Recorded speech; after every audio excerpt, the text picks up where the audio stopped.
Welcome to Champions of Inspiration. I'm your host, Scott Schilling. Now, this is going to be a great show because my guest, Chris Widener, has been named one of the top 50 speakers in the world.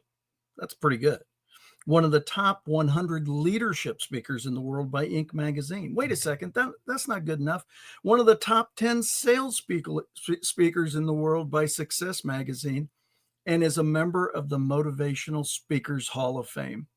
He was personally mentored by John Maxwell, Zig Ziglar, and Jim Rohn. Does it get better than that? He's given 2,500 speeches all over the world, has 25 books that have been translated into 14 languages, and most importantly, he and his wife, Denise, live in Chattanooga, Tennessee, and are just rocking it. Chris, thanks for coming to Champions of Inspiration. Thanks for having me on, Scott. I appreciate it. Great to reconnect and be on your show. Yeah, I'm really looking forward to this. We haven't seen each other much over the years, but always when we do run into each other, it's very respectful. Always fun to talk and learn what you're doing. I know you got a new book coming out, The Coming American Revival. I know I voted on one of the 5 covers that you put out. Yeah. So tell us a little bit about that book and where it's all coming from. Yeah. So I was about a third of the way, maybe 40% of the way through a new book that I was writing called The Capitalist. And anybody who's read any of my books, including, like, for example, the one that I wrote with Jim Rohn called 12 Pillars, is I write 20,000 word fictional stories that teach either life or business lessons. And so The Capitalist is about a billionaire who spends a 4-day family reunion with his family, including his sister's very, very, very, very liberal Wellesley College art major, who hates him because he's a billionaire. And so it's their discussions about capitalism and those kinds of things. And I was going through there, and all of a sudden I felt like God said, I want you to write a different book. So I'm like, okay. So I started talking to people about the topic, and the topic is about revival, Christian revival. Now, I was a pastor for 14 years, from 1988 till 2002, before I started writing and speaking, but I've never really written like a full-blown, Christian book.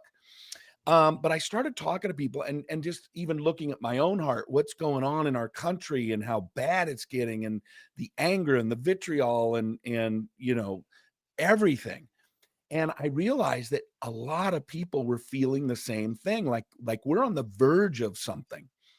And so I felt like God gave me the name of it, The Coming American Revival. And what's interesting is I had to write the description of the book to go on Amazon. It's also going to be on the back of the book. And I started out by saying the Coming American Revival is not a promise or a prediction, but it's a declaration of faith. So I'm not saying there's one coming for sure and, it's absolutely going to happen, but it's more like everybody recognizes we're in trouble, and we're all at the point where we're like, we better start reaching out to God and throwing ourselves upon, his mercy and his grace, or we're going to see a very great, once amazing country go down the tank. And so I did.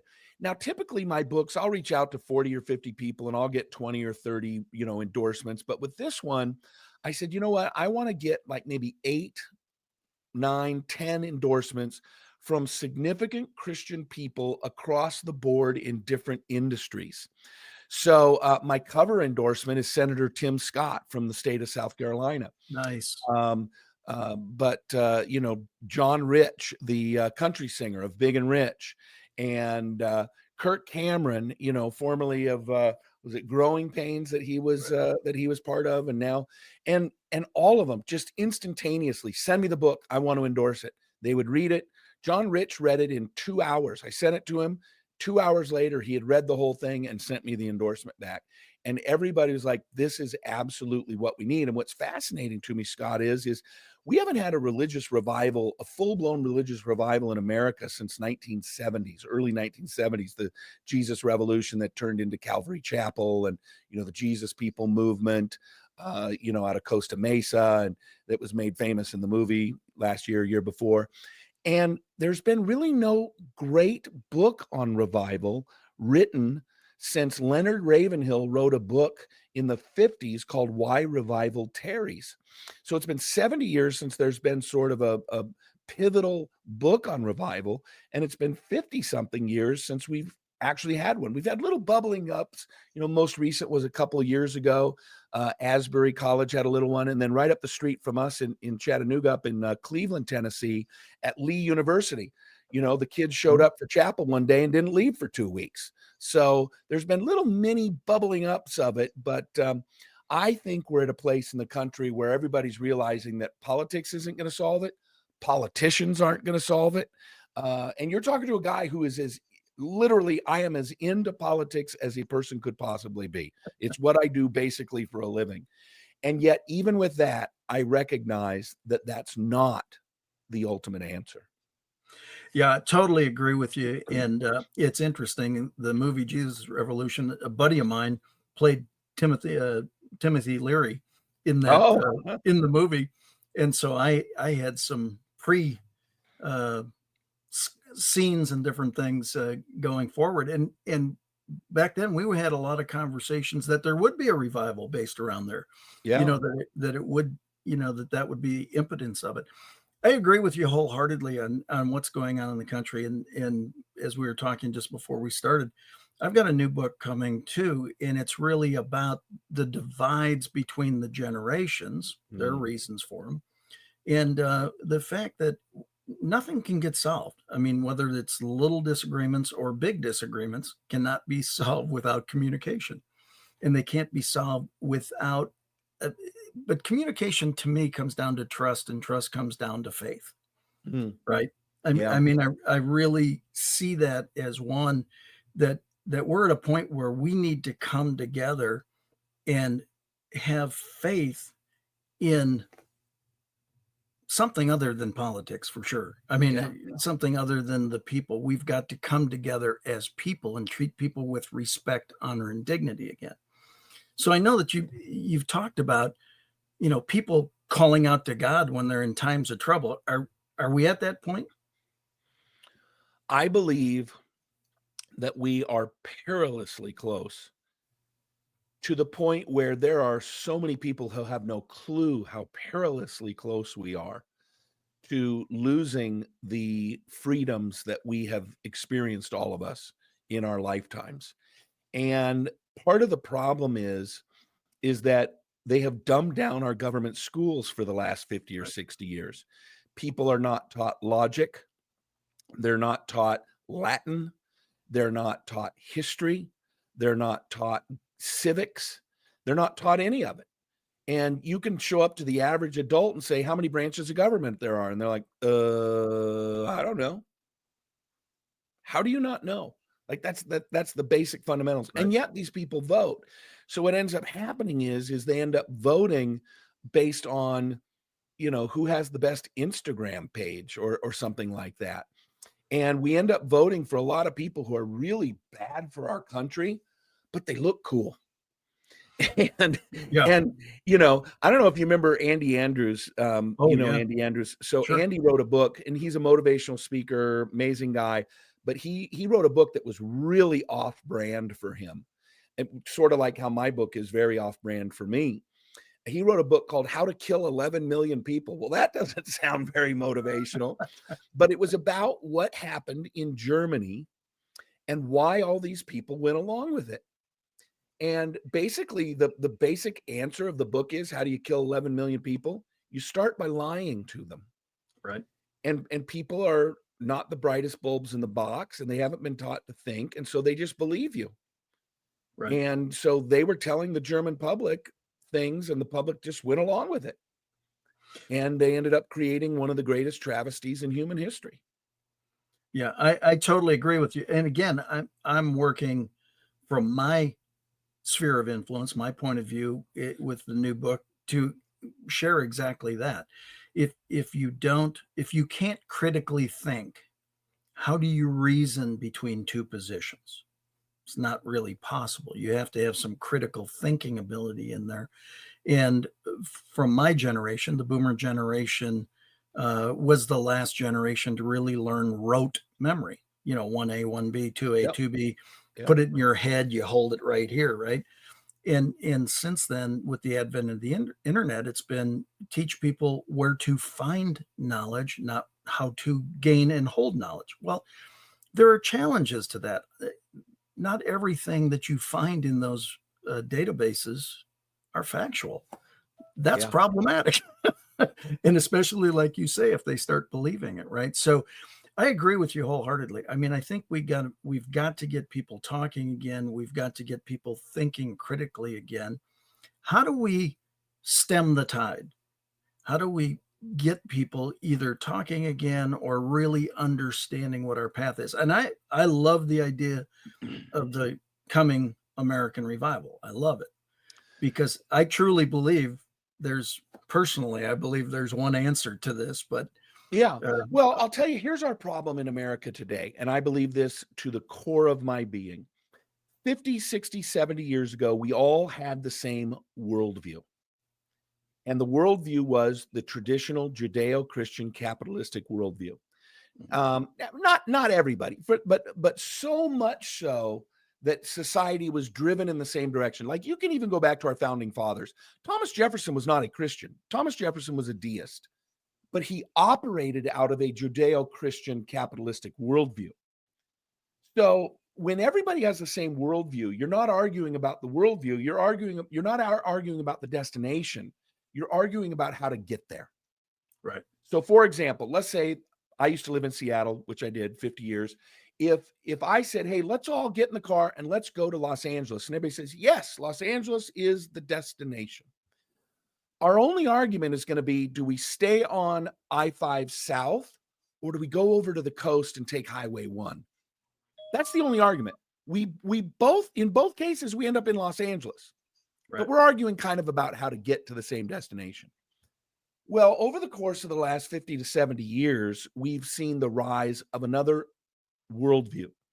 And it was born really out of the late 60s, early 70s. The God is dead, free love, free sex, drug, drop in, drop out, whatever. Timothy Leary, just like Yeah. you're talking about in the movie. And now there is another worldview, and it's a secular, humanist, Marxist, communist worldview. Now you say, hey, let's all get in the car and go to California. And half the people in the room say, no, we want to go to Chicago. Two totally different destinations. Yeah. Now the argument is no longer, hey, how are we going to get there? The argument is I don't want to go to LA. I want to go to Chicago, and you guys have to go to Chicago with me because there's only one car. And the other side's going, no way, we're going to LA and you have to come with us because there's only one car. There's only one way, And so here's the real problem, Scott. The real problem is that both sides view their worldview with a moral imperative. So it's not just like, hey, that's not a good idea. It's, hey, your side is evil. Yeah. And that's a real problem. People say all the time, do you think America will ever get back to the point where we can get along and agree and, and civility and all that? Absolutely not. I don't think it's ever going to come again because there's just too many people who have rejected the very worldview that made America, America.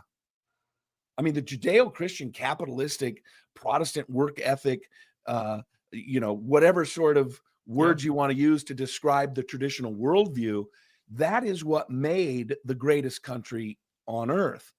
And not the most perfect. We're certainly not perfect. And we have had blights across our history. But the one interesting thing is that the Judeo-Christian worldview always works itself out. So, because it's dependent upon God and the revealed truth of God. So people say, we were horrible. We had slavery. Well, you're right. Slavery was horrible. But do you know who ended slavery? White, rich, Christian, Republican, conservative men ended slavery. Yeah. So the very people that we hold up as the horrible ones, they're actually the ones that came, and I actually talk about this in the book, Coming American Revival.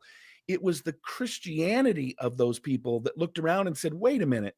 We wrote that all men are created equal and endowed with certain inalienable rights, but we've got these men locked up in shackles. And there became this internal conflict that men had, and they finally said, this is a discrepancy. We cannot be both Christian and slave owners. And so they corrected it and they ended it. We were the first major nation to end slavery. And the same thing happened over in Europe, again, coming from the Western culture, traditional Judeo-Christian, William Wilberforce. And I can't remember if it was 22 or 21 or 22 years in a row where he went to the House of Lords and he tried to get an abolitionist bill passed. Couldn't do it. But year in, year out, year in, year out, year in, year out, decade in and decade out, he took it back there. And it was either in the 22nd or the 23rd year, they abolished slavery. And what drove William Wilberforce? His Christianity, his Judeo-Christian capitalistic worldview. And we're up against a Marxist worldview, which is dystopian at best. And it's why we're starting to see the things that we're starting to see: broken down cities, illegal migration to the millions, people living in the streets. You go to Portland or LA or some of these cities, New York City, and it's just a disaster. That's not the Judeo-Christian worldview. That's the secular humanist Marxist dystopian worldview. Yeah, I totally agree with you. We used to, my dad worked for the same company for 46 years. 17 That's a rarity. 17 till 63 when he retired.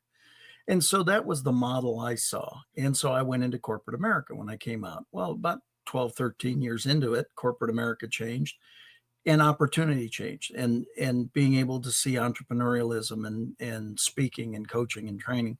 And I became an international speaker trainer. Yeah. Because I felt God had granted me talents and capabilities that I could serve more people. Yeah. Novel concept. I had a desire to serve. Again, foundationally through Zig Ziglar. You can have everything in life you want when you help enough other people get what they want.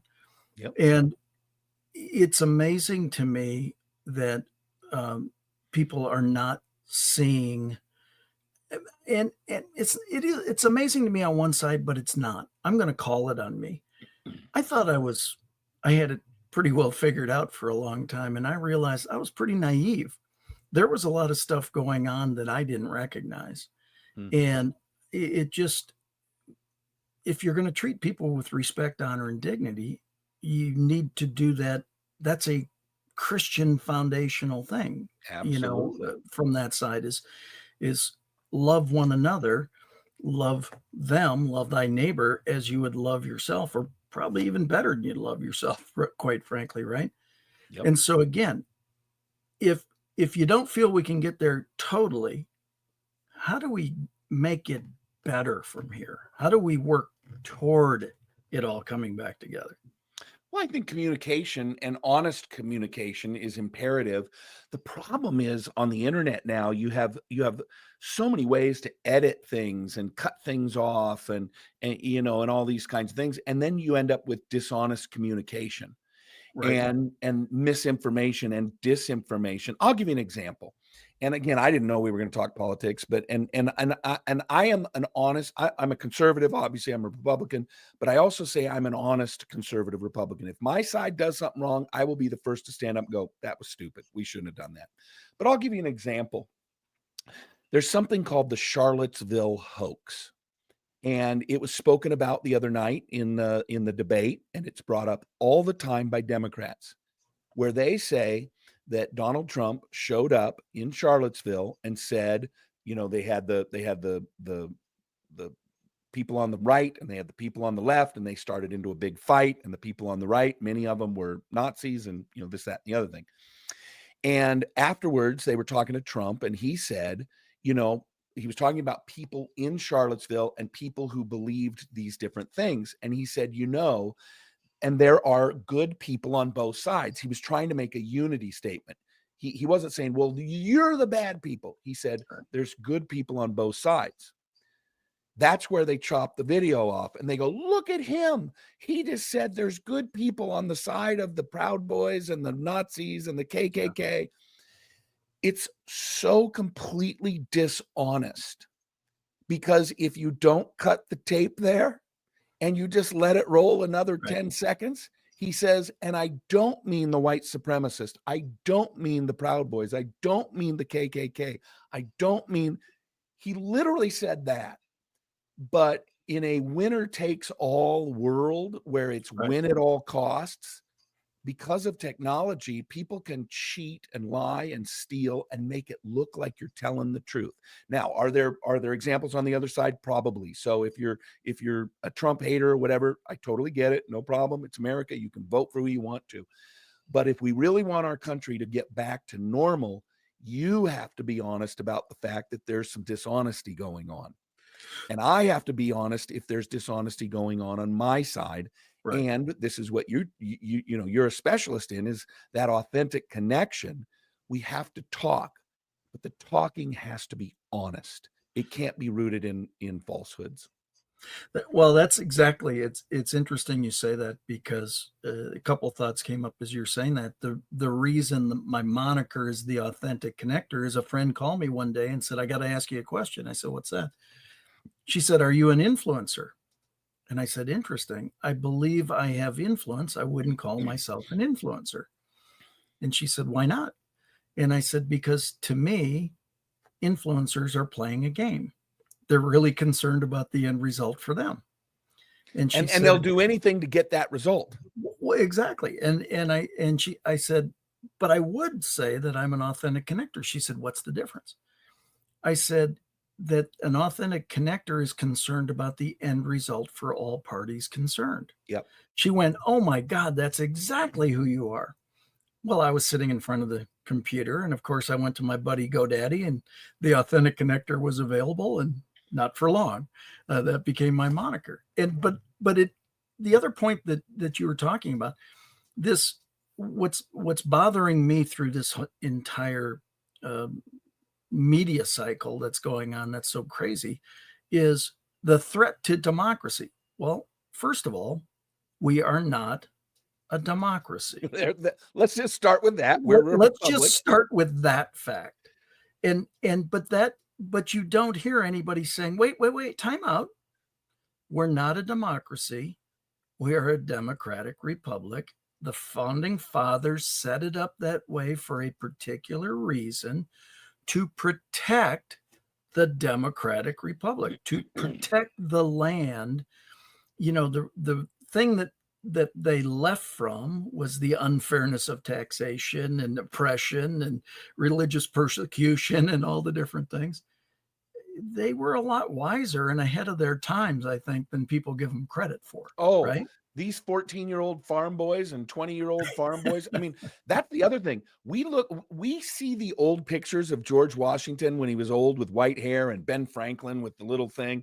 These guys were like 22 when they did this. They weren't 72 when they did this. They were like 22 when they did this. And I'm telling you, but again, it kind of shows, they were schooled, right? They were right. Classically trained and schooled and those kinds of things. But no, I'll tell you one thing that I do think would help would be a revival. I think a revival would be, because I'm with you. A revival would be very helpful in bringing about truth and those kinds of things. I mean, and again, probably going to offend some people here, but what the heck? Let's take the transgender issue. The real deep, long-lasting problem of the trans issue is the abolition of objective truth. And so there's lots of short-term, right? Taking a 14-year-old girl and cutting her breasts off, taking a 12-year-old boy and cutting his penis off because he thinks he's a girl. Those are immediate, but they also have long-term, problems. But here's the long-term problem of the trans movement is you have to suspend reality in order to go along with people who are demanding you go along with them. So if I show you a picture of a 6'5" body with a beard and a penis, that's a man. We all know it's a man. Everybody, prior to about 3 years ago, 99.9999999% of the people who have ever lived would say, that's a man. Quick little look. Yep, man. Probably wouldn't even need to see the penis. Just see the 6'5" with the big beard. Man. We all know what it is. But now we live in this world of the emperor has no clothes, where everybody's going, oh, wow, look at the woman. You mean the 6'5" guy with the beard and the penis? Right? And somebody's got to yell, the emperor has no clothes.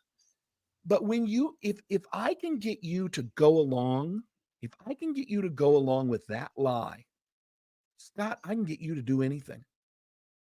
If I can bully you and hound you and ridicule you to the point where you will purposefully say something you know is not true, man, I got you for good.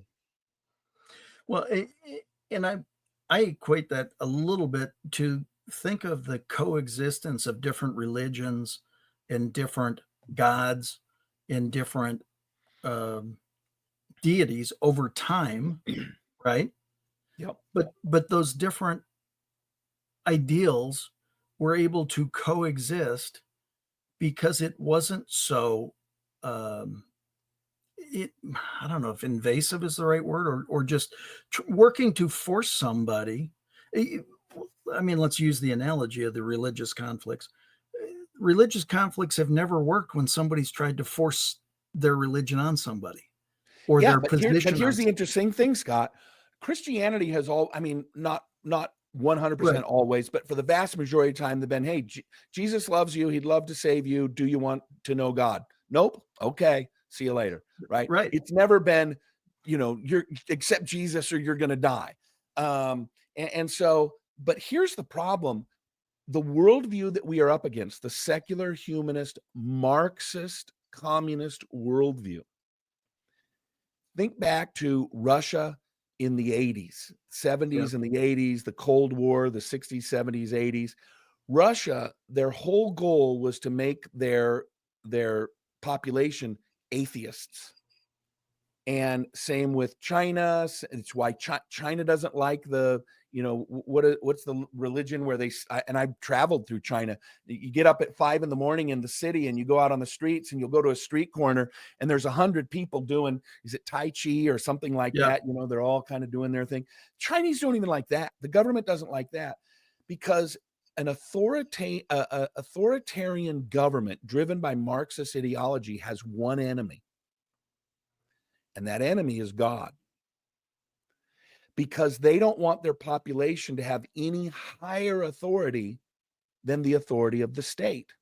Yeah. Which is why there's this emphasis of there is no God, the ridiculing of the Christians, or even in China, I mean, Christians are persecuted, but the people who are really being persecuted right now are the Uyghurs. And I mean, there's 1 million to 2 million Uyghurs religious group that are being held captive as slaves in giant slave plantations. And the reason why is they are a threat to the Chinese government because they have a God that they serve. And that's really the problem here in America. And I think it's just getting worse and worse. It's another reason why we need a revival. Because and that's where I was going. I was working to tie it back in. I believe it. That's why I think your book is aptly timed.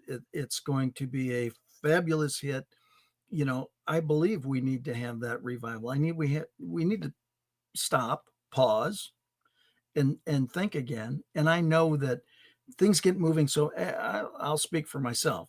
I know that there are periods of time where I sit and I actually get quiet and I listen for God's messages. And then the world happens, and I get busy. And I'm inundated with messages and I'm working. And while I still want those messages, I don't stop and listen.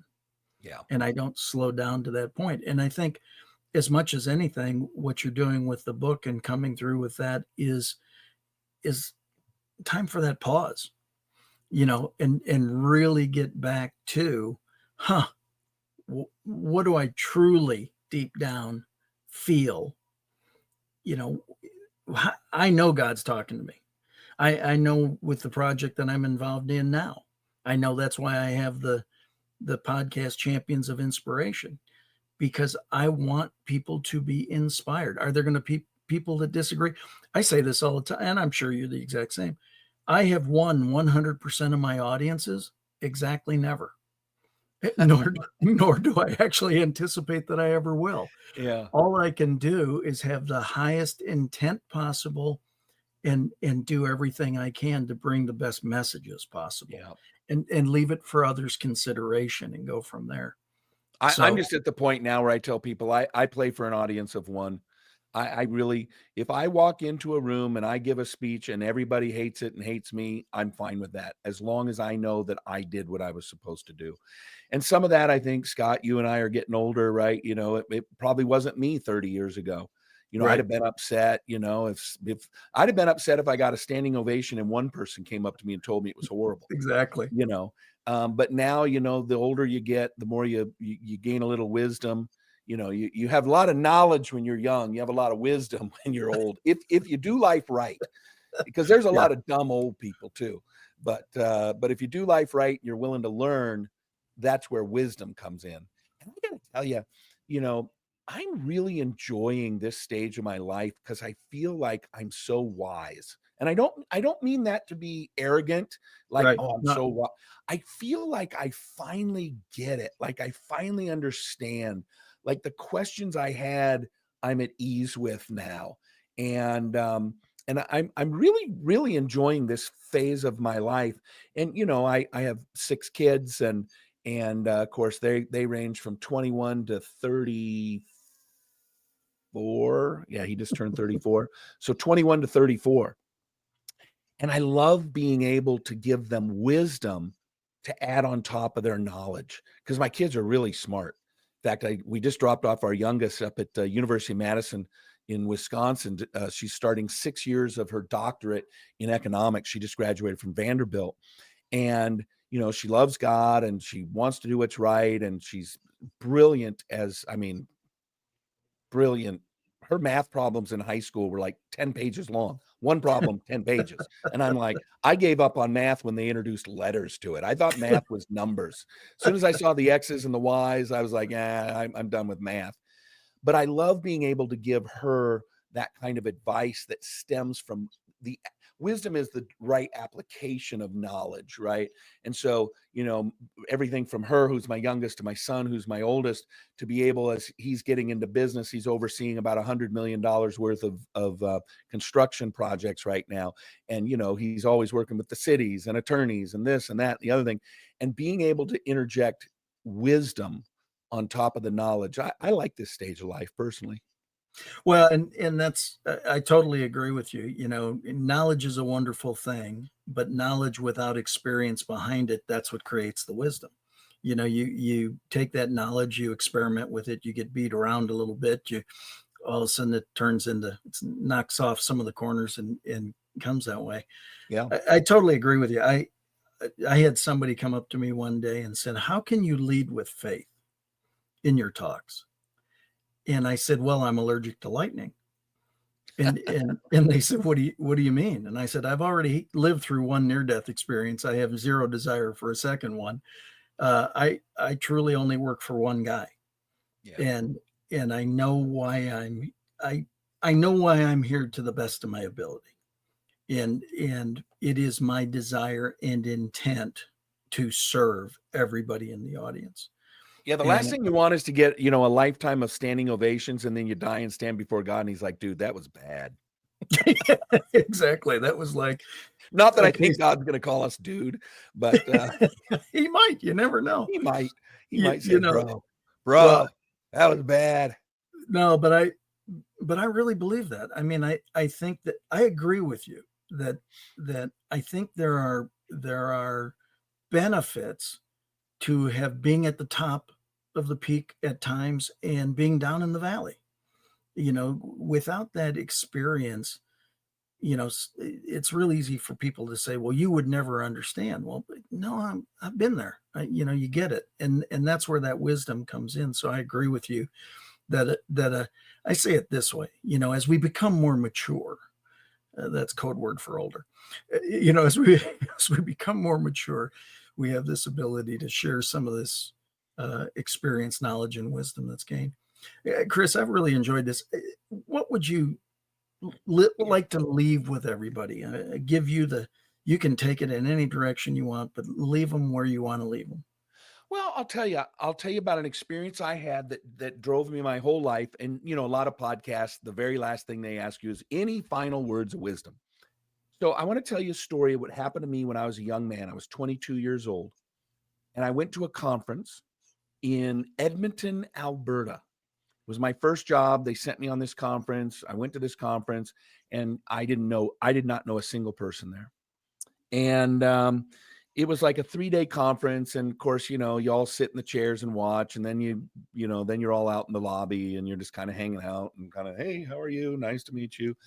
So we're standing there. It was the morning break. So we'd had one thing from like 9 until 11, 9 to 10:30 something, morning break. And I'm standing there and I turn around and there's two women. One was about 50, 55, and the other was about 30. And the woman who was 30 looked at me and her eyes just went like this and her mouth dropped open. Like she'd seen a ghost. And I like looked behind me like, are you looking at me? And the older woman, who I found out later was her mother, the older woman, her mother says, is that him? And she goes, uh-huh. And the woman says to me, she says, this is my daughter. We're here for the conference. At 2 a.m. last night, she jumped out of bed and said, I just had the weirdest, strangest, most crazy dream. I saw this person and I'm supposed to give him a message. And so the mother says to the daughter, we're sitting there and she says, is that him? And the woman goes, uh-huh. And she says, well, tell him. And she says, I'm supposed to tell you to be a voice, not an echo. Nice. And I was 22. I'm 58 now, 36 years ago. And it profoundly changed my life. I don't know those two women's names. I don't know where they were from. I never spoke another word to them then or afterwards or ever since. But the motto of my life has been to be a voice, not an echo. And I believe that there's enough copycats in the world. And I believe that even though there's 7 billion of us, God made each one of us unique, with a unique perspective, with unique experiences, with unique intelligence. And I don't want to be the guy. Now, I love to quote people, right? In my speeches, I quote people. I quote Zig, I quote Jim Rohn, I quote John Maxwell. I quote people all the time. But I don't want to just be the guy who regurgitates other people's stuff. Yeah. I want to do my own thinking. I want to do my own research. I want to have my own experiences. And then I want to cultivate that into my own message. And that's the best advice I ever got. And I regularly, 80% of the podcasts I'm on, that's usually how it ends, because they say, do you have any final words of advice? And you don't need to have a weird experience with some random person who meets you and says they had a dream about you the night before. You can just take the good advice. Be a voice, not an echo. Love that. I love it. And I will quote that from this point forward. There you go. I really appreciate it. How do people get a hold of you, Chris? Easy. ChrisWidener.com. I do professional coaching. I can help people write books. I can help people build a speaking career, any of those kinds of things. I keep my client list to less than 10 people because I don't want to have to try to figure out who you are every time we get on the phone call. Exactly. I actually had a coach like that one time early on in my career. I hired a coach, paid him $7,500 back in the early 90s for a year. And every time I talked to him on the phone, I just felt like he was trying to figure out who I was. And I made a vow long before I ever had a coaching program. I made a vow that if I had ever had a coaching program, I'd never have more than 10 people. So, but yeah, speaking engagements, all the kinds of things that you do as well. But ChrisWidener.com. If you want to look at my books, you just click on the store button there and it'll take you over there, and dozens of books and dozens of audio programs and all that kind of stuff. Awesome. Well, thank you for being here. You've been awesome. Great information. Thanks for having me. We'll be looking forward to the coming American Revival coming soon. Thanks. Thank you all for joining us at Champions of Inspiration. We will see you again next week. God bless. Have a fabulous week.